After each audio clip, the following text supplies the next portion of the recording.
feels something like the start of the semester in the liturgical year. We had 3 days of class and then a week off for snow days, and then now we're trying to get back into it. Sort of the same thing with the liturgical year. We had Christmas, we entered into ordinary time, and then we are celebrating today the presentation of the Lord. And as we celebrate the presentation each year, we celebrate also a day of prayer for consecrated life.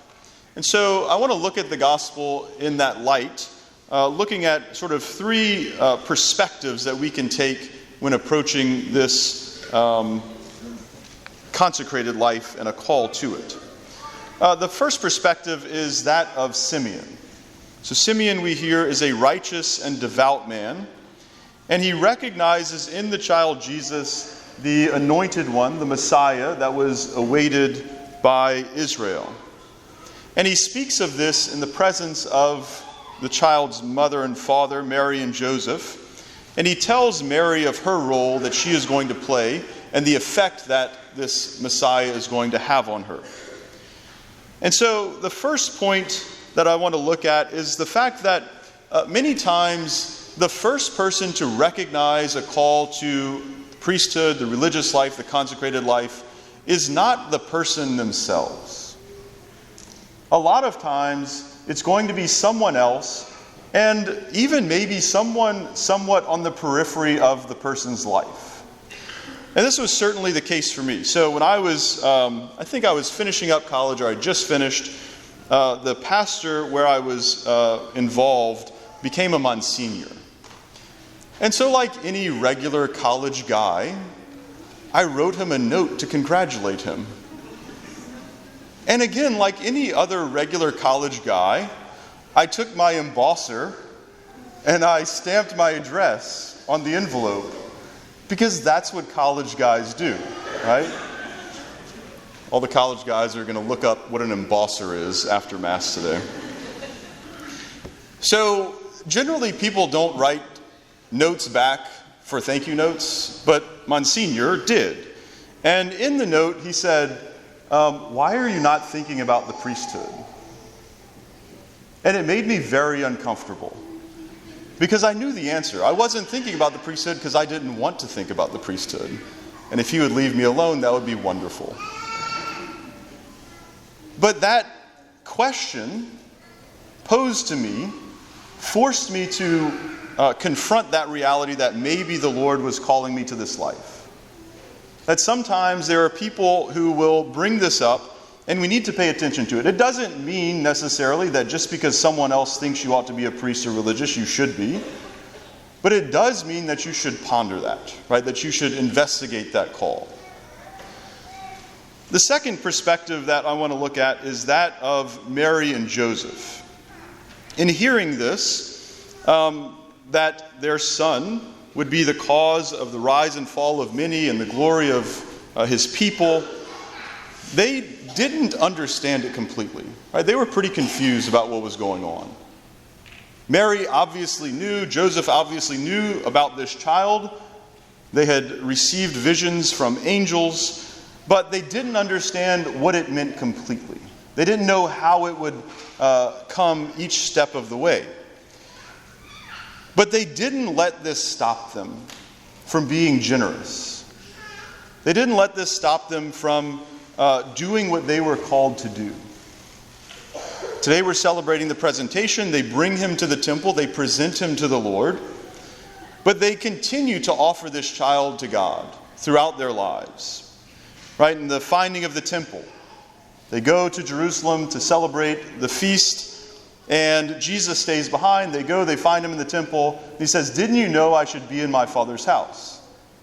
And we don't hear it, but they say, at least inwardly, "No, because if we knew you were here, we wouldn't have been looking for you." But yet, even though they were confused, they continued to offer the child and themselves to the Lord. They continued to give of themselves and their child. The second example of this is the wedding at Cana. Mary calls upon Jesus whenever the couple runs out of wine, and she says they have no wine. And Jesus is not completely Not that he's not ready, but he's not on his own going to do the miracle, right? Mary says to him, or says to the people around him, do whatever he tells you. He tells her it's not yet my hour, but she calls him to action. And by calling him to perform this miracle, she begins the path for him to the cross. And so again, she's willing to give of her child, right? To hand him over to his mission. She's willing to allow him to carry out the will of the Father. And then we see this most perfectly on the cross. That Mary, standing at the foot of the cross, is willing to give of her Son completely, to allow him to fulfill the mission that he has been given, and to be able to redeem the world. Now, the church tells us that Mary, in giving birth to Jesus, didn't experience the pains of childbirth, but that her pains were reserved for the foot of the cross. That was her labor pain, by watching her Son being crucified. And even though that was incredibly difficult for her, she was willing to give him over to his mission.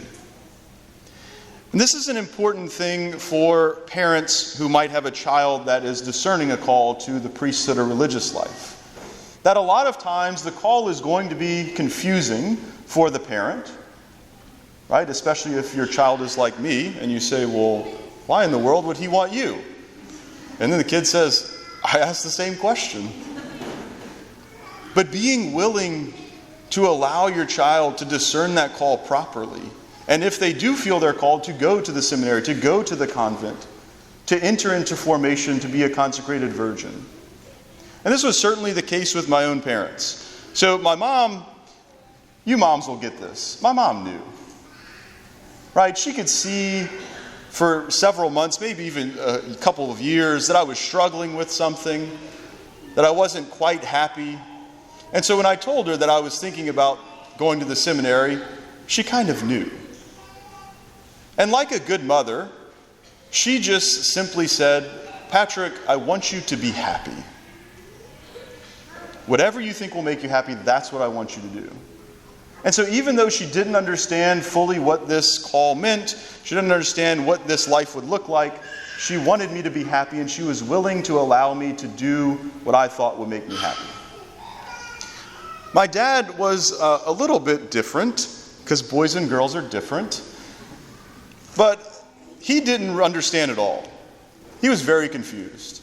So when I told him, he questioned me a lot, because I had been talking for a couple of years about going to graduate school and being a professor and all of these things. And so he questioned me about that. He said, well, what about this whole grad school thing, buddy? And I said, well, I kind of still want to do it, but there's this thing that I don't really know about, but I have to go and figure out.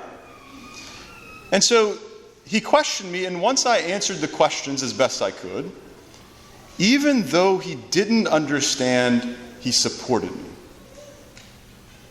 He saw that it was something that I was serious about. He saw that it was something that I knew I had to investigate, and he supported me. He didn't try to discourage me. He didn't try to talk me out of it. He simply supported me. And through his supporting me, it actually sparked a conversion in his own life. So when I was in college, he had stopped going to Mass. And from my going to seminary, not long after that, he and my mom started going not just back to Sunday Mass, but they started going to daily Mass. And this conversion happened in him. And now he is my biggest cheerleader. My brother is older than me. He introduces himself to people as my dad's other son. So my dad is so excited and proud of me being a priest. Now, he loves us both the same, right? But he does support me and is incredibly encouraging for me. So following God's will is hard enough. People who are discerning don't need their parents, who they admire and look up to and are looking for support from, to discourage them. Right? They need support even in the midst of the confusion that they may be experiencing. The third perspective that I want to look at in this episode is that of Jesus. So Jesus in the gospel today is still a little baby and doing little baby things. But later, as he grew, he only wanted to do the Father's will. Now, when we are sort of removed from life and just hear that, oh, well, I want to do God's will, that probably sounds wonderful. Yeah, I'm just going to do God's will. Everything's going to be great. It's all going to be rainbows and butterflies and sunshine, and things are going to be wonderful. And doggone it, people are going to like me for it. It's going to be great. Sometimes it's not going to be great. Sometimes it's going to be very, very difficult. And again, we see this in the life of Jesus. We hear in this gospel that he is to be the rise and fall of many. That's a heavy burden. And the person who is entering into a call to the religious life, the priesthood, or consecrated life has a heavy burden too. And it's difficult at times. This episode in Cana, where Jesus begins his path to the cross. Right, this doing of the Father's will is something that at times is incredibly difficult. The most, the best example of this is in the garden. Jesus is praying before he's arrested and tortured and hung on the cross. He prays, asking the Father to take the cup away from him without him drinking it, if it's possible. But at the end of the prayer, he says, "Not my will, but yours be done."